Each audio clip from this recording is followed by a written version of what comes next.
Hey ladies, happy Friday.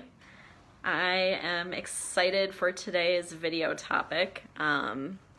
Something that has been coming up a lot for me lately and my clients. And one of the coolest things I think about getting started in your business, and one of the things that I've really learned, which is tapping into your intuition and using that to guide you in your business, but really not just in your business, really in all areas of your life.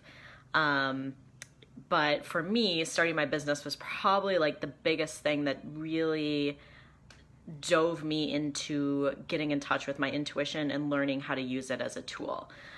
Before that, I wasn't really connected with that so much. I mean, maybe a little bit, but I think for a lot of entrepreneurs, starting a business can be like a huge motivation to really tap into your intuition, because we're the ones making all the decisions about everything that happens in our business. So if you pop on, say hello. I think someone just said, I missed the little thing that came on. But it's actually, we're having a beautiful Friday. So, oh, hey Sunny, excited you're here. And Roxy, I saw you popped on too. So all about your intuition and what I actually see happens, hey Roxy, when you aren't in touch with your intuition is that a lot of people end up really feeling stuck, knowing what they want to do but not moving forward, or feeling like you're really spinning your wheels but not getting anywhere. Analysis paralysis is a big one, that you're kind of like feeling this pull to do something, but you don't do anything because either like your excuses for not doing it, or your fears, or you're overwhelmed with what to do. So those things pop up. Being worried about coming across as salesy and pushy. What are some of the other things? Just feeling like really lost or feeling inauthentic. I think those are some of the biggest things. So when we're not in tune with our intuition, it can just really change how we feel about our business and our lives in general. And like I said, it has been a huge learning curve for me, but the more that I am able to live from my intuition, and I don't only do it in my business, but I really do it in all areas of my life, like the more magical things happen, and you can kind of just go with the flow, as opposed to feeling like you're always like swimming upstream or really pushing with everything. Sunny, I'm so glad you're here. Yeah, and if you have to run early, that is just fine. And I'm glad you love this topic. It's a good one. It really is. So being able to go with the flow, being able to do what's authentic to you, using like your true gifts and really what you're good at, as opposed to feeling like you have to fit into some sort of mold or do what doesn't come naturally to you or what you feel like you're supposed to do. Like I really believe that our intuition is always guiding us down our path, our heart's path, really where we're meant to go and what we're meant to experience during this lifetime, or during really our time here on earth. So when you start to go with that, I think just so many magical things come into your life, and really it helps as far as guiding your business. Because like I said, there's so many decisions that you're making every day as far as what to be doing in your business, what to be posting, what clients to take, what to do for marketing. Like it's never ending decisions. So when you can decide and take action from a place of knowing from, I would say, like your higher guidance, what to do and what's going to lead you in the right direction, it really makes a difference as far as being able to feel like you're in a flow, as opposed to really struggling. And if any of you guys are like me, I often say that I work with a lot of people who are highly sensitive. And for those of us who are highly sensitive, you might relate to this, being we're the people who are sensitive to like loud noises and smells and energy. So typically we don't like being in like big groups of people, or we can feel really exhausted afterwards. So that's highly sensitive. But another thing that comes along with that is being very analytical. So we have a tendency to really get caught up in our brains as far as looking at all the little details and trying to figure out the best or most logical solution, as opposed to just kind of connecting in with our intuition and going with it. So I think especially for people who are highly sensitive, we're very, very analytical. And so that can be just a learning, I would say, like a learning opportunity to get out of your brain and out of over analyzing everything, and instead to tap into that intuition. So for me, like I said, that was a big challenge. Initially my business was doing chiropractic and doing functional medicine, and it was a lot more analytical. It was a lot more science-based. Give me the facts, give me the science behind it, the statistics, the lab results, those different types of things. And so I've shifted so much from that, really from working from a place of intuition, and especially with the coaching. And I love it. And I think it's even more powerful than anything that you can get in lab tests or by the numbers. And so I'm, super passionate about that. And so when you're following your intuition, it changes how you feel about your business, because you start to feel more authentic, because you're doing what's true to you. You're speaking what's true to you, as opposed to following what someone else has done or doing what you think you're supposed to be doing. One of the biggest traps that I think we fall in, especially as online entrepreneurs, is looking at what everyone else is doing, right? Like it's so available to us because we're online, we're marketing online, we're on Facebook all the time, or Instagram or YouTube or whatever it is. So we see what everyone else is doing, and we start to compare ourselves to everyone and be like, oh my gosh, like I'm not as good as she is, or I'm not, the health coach persona that I think I should be, or that, is kind of put out there, like, and so it can start to feel like we're inferior because we're trying to be someone that we're not, or we think we need to be someone that we're not. So instead, when you're working from that place of intuition, it's really just you being your very best self and allowing that to shine. And that is really what people are attracted to as far as working with you. They're not looking to work with this like specific person or this like health coach model, whatever we think that is in our brain. I know what I think it is too. But really what people want to work with or who they want to work with is someone that they relate to, someone who's real, someone who's being their best version of them. That's what we find really attractive. And truly, when you think of confidence, and a lot of us want to work on our confidence, right? We want to be more confident. I know for me, that was a huge thing. I was always like, I just want to feel confident. Like, I want to feel more confident. And I think the people who are truly confident are the people who are being themselves, like 100% just okay with being yourself. And you're good enough, and that you don't have to pretend or try to be someone else or impress anyone else. And I truly think like that's the definition of confidence. And that all goes into listening to your intuition and just being yourself, as opposed to trying to be, someone else. Emily, I'm so glad you're here. Hey. If anyone else is here, pop on and say hello too. So the importance of your intuition, definitely, and just how it makes you feel different. So the other thing I want to say is that when it comes to building a business and starting a business, there is a lot of tried and true techniques that work, right? Like there's a lot of systems we can put in place. There's a lot of things that we can do, but it's based off of what has worked for other people, right? Like even what I teach other people, it's what has worked for me and what has worked for other people and what I've learned. And there's nothing wrong with that. Like, I think it's good to not reinvent the wheel and to take what has worked and use it, right? Like, we don't want to just have to like make it all up on our own. Like, that would be silly because there's already things that work. Hey, Catherine, I'm so glad you're here. So being able to learn from other people, but at the same time, not feeling like you have to follow what they tell you 100% and not leave any room for you being yourself, for you listening to your intuition. So even anyone that I work with, like 100%, I'm like, listen to your intuition. If something, doesn't feel aligned for you, if, you're better at this thing than doing this thing, like, go and do what you're good at. Like, 100%, like, follow that. Like, don't force yourself to do the things that you're not good at or that don't feel good to you, because I think that's always your intuition guiding you. So I always say, like, don't feel like one person has this perfect business system that works for everyone. Like, I think there's, like I said, a lot of good tools out there, but then we got to take things and tweak them so that they work for us. Hey, Lisa, I'm so glad you're here. And I hope you're enjoying the beautiful weather too.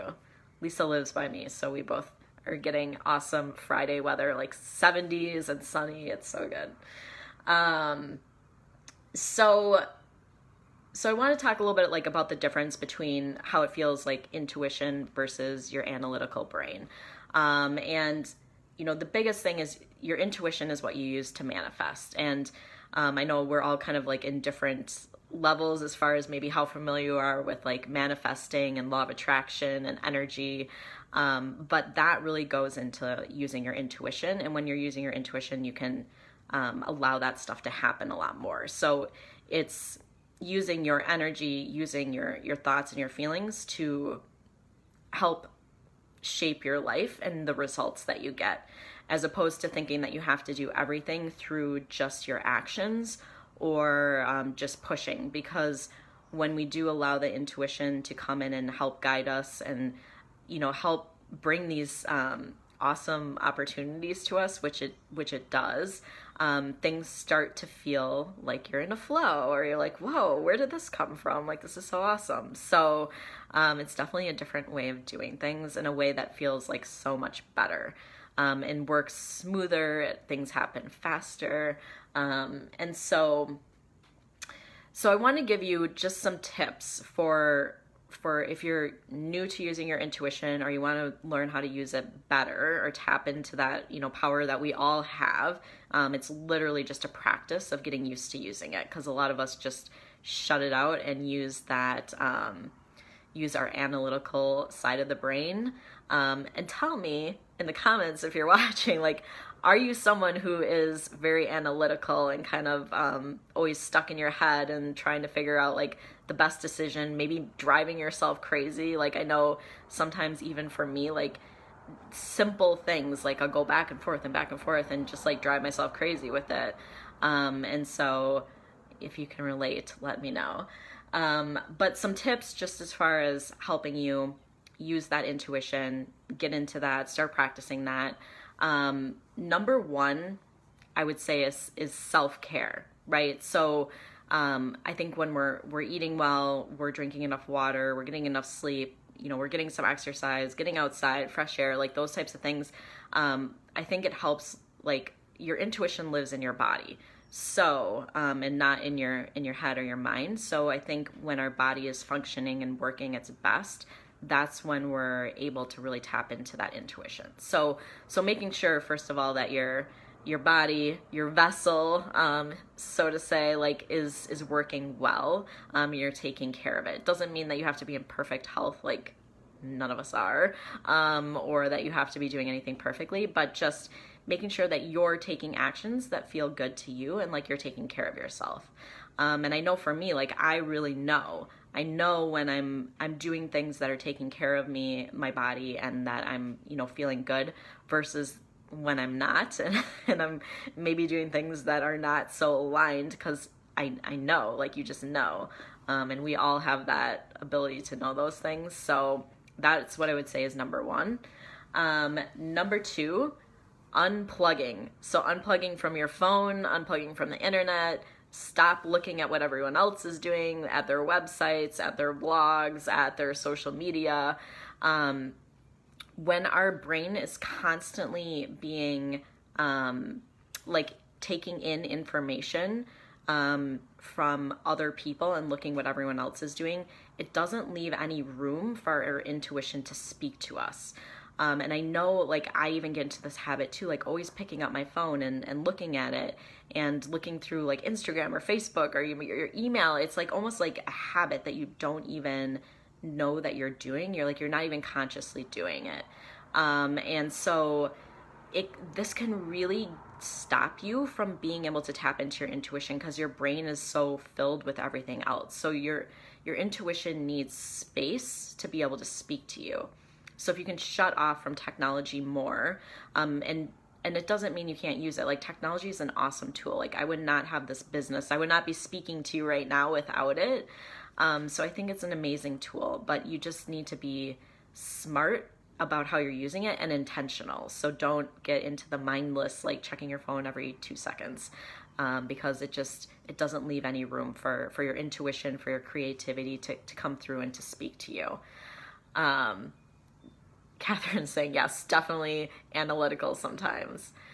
But I love that you're tapping into your intuition. Yeah, it's so awesome. And the more you do it, the more it speaks to you. And so it's very, very cool once you start doing that.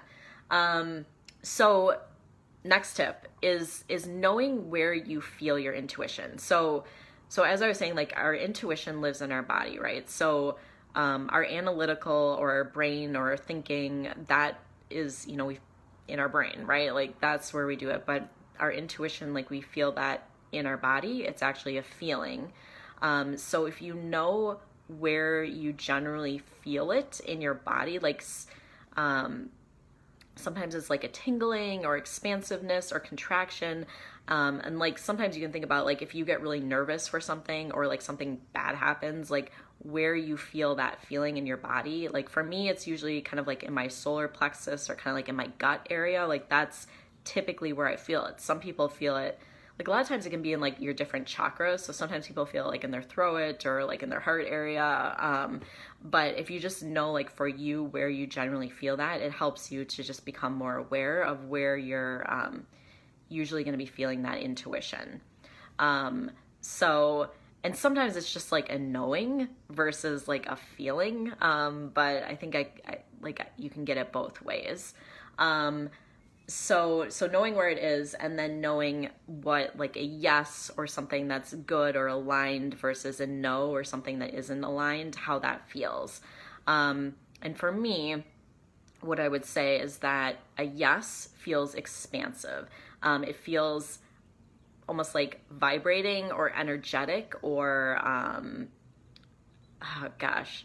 Yeah, it's like an exciting, hey Eliza, I'm so glad you're here. And a no generally feels contractive.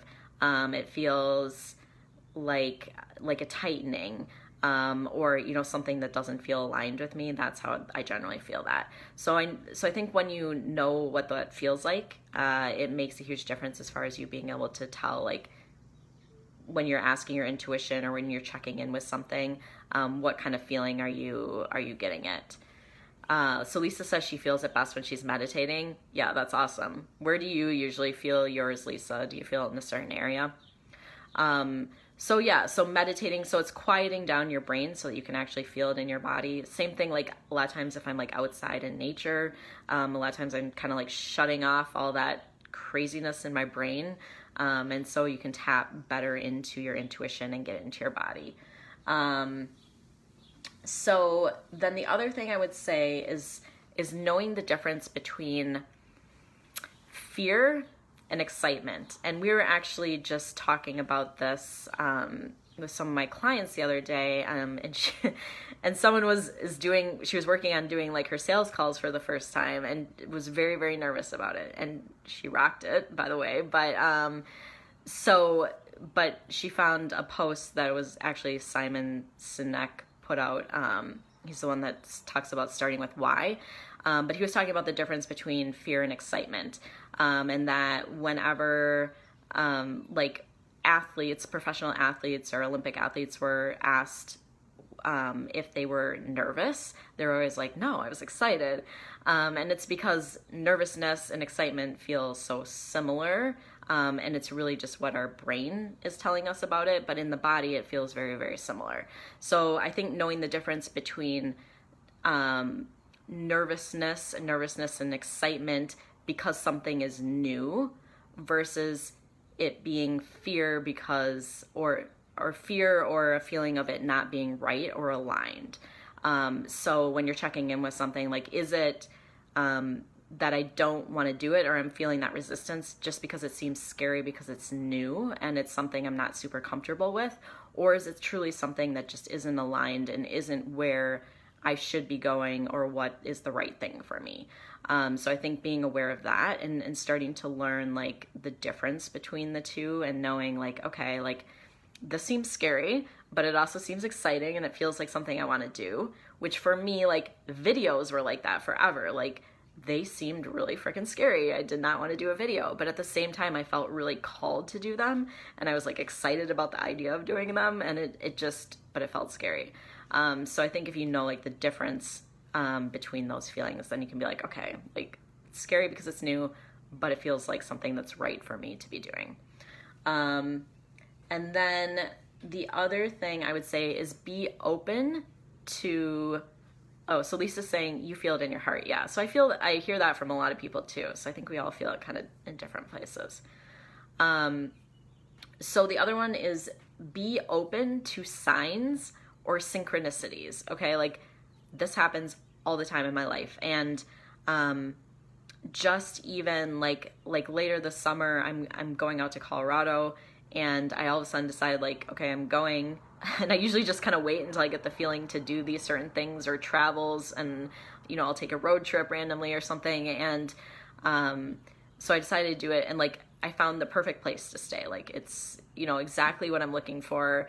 And just the fact that it popped up at the perfect place, you know, things like that. Or if I know like I'm wanting help with something in my business, like the perfect mentor will come across my path in some way, and I'll be like, boom, like, okay, like, yeah, I know I meant to work with that person. You know, things like that. But I think when you're open to it and you start being aware of that and seeing it, and not just being like, oh, it's a fluke, but it actually being like a synchronicity or a sign, you know, I think that can be like a really cool way of seeing things too. And you can even ask for signs, like ask for, you know, a sign if something is right for you. So I sometimes do that. A lot of times, like, I feel like I trust the feeling. Like a lot of times I just know like, yeah, this is right. It feels right, versus not feeling right. So, but you can ask for signs as well, because usually I get those too. If I'm really trying to make a big decision, I'll usually ask. So then the next step is to listen to your intuition when it speaks to you and follow what it's saying to you, because the more you do that, the more it's going to keep talking to you, and the more you're going to learn it. It's like a tool, right? So just a tool that we need to practice using, and the more we use it, the better we get at it, the better, you know, the more your intuition is going to speak to you, and the more you can make decisions from that place. And then I would say in the places where you do not follow your intuition, just learning from those situations. I've had plenty of those where I know like my intuition is telling me one thing, I do something else, I get a big lesson, I usually have a big learning opportunity because of that. And it doesn't mean you've fricked up your life or whatever. Like you're always able to make a new decision, right? So we learn from those times that we don't listen to our intuition, and we maybe decide something that takes us on a bit of a detour. We learn from that, and then next time we can decide with that new knowledge or that new lesson that we had. So that has really helped me. Like I said, it really allows you to live your life, to run your business from a different place, and from a place that feels like you're flowing, as opposed to like always pushing or like I said, paddling upstream, which can just get exhausting. So the more you can use those tools, the better I think your business and your life really feels and flows, and just like the right people, the right opportunities start coming to you, and you recognize that. So that has made a huge difference in me in my life. And let me know, do you guys use any of these tools, or do you guys have any specific tools that you like to use for your tapping into your intuition that you really like? Because I'm always looking for new things. I mean, you can use tools such as even like, sometimes I like to use, like card decks, like your, oh gosh, what are they called? Like tarot cards or oracle cards, like those can be fun to use. Journaling, like your intuition can come through that, like meditating, like Lisa said as well. So different ways to just kind of tap into your intuition. But yeah, if you have any favorite ones, let me know. Otherwise, put them in the comments if you're catching the replay as well. And so I hope you guys found that helpful. Your intuition is an awesome tool, and it's, if you want to run a business and you want to be an entrepreneur, I think the more you can use it, the better your business feels, the more authentic it feels. I think the more clients and the more income you're able to make, the more you use it. So it's definitely like a great tool to be in touch with and to be using. So hope you guys found that helpful, and I hope you guys all have an amazing rest of your Friday and an amazing weekend. If you have any questions about using your intuition or anything in your business, of course, like reach out to me. I'm happy to help you. So just let me know in the comments. Catherine, I love asking for the signs. Yeah, definitely. Asking for the signs is awesome. Like, you get such cool things. Like, I've had things pop up, like even asking for like butterflies or deer. A lot of times, like, I do things in nature just because I'm a nature lover, but there's so many things that can pop up that are really cool. Hold on. I want to see what you guys are all saying, and I can't see all the comments, of course. Lisa saying, knowing if it makes sense. What do you mean by that, Lisa? So Eliza saying, getting peaceful, silent, disconnecting from everything around, and listening to your gut feeling, and often taking time to make a decision. Yeah, like, yeah, sometimes I feel like, depending on what the decision is, right? Like, sometimes you just know, and other times you want to sit with it a little bit. You don't want to rush it. So I think knowing what works best for you is good too. So definitely. So awesome, you guys. Thank you so much for joining me. Like I said, I'm glad you guys are here. It's always nice to connect with you. And I hope you guys have an amazing weekend. And I will talk to all you guys soon. Bye.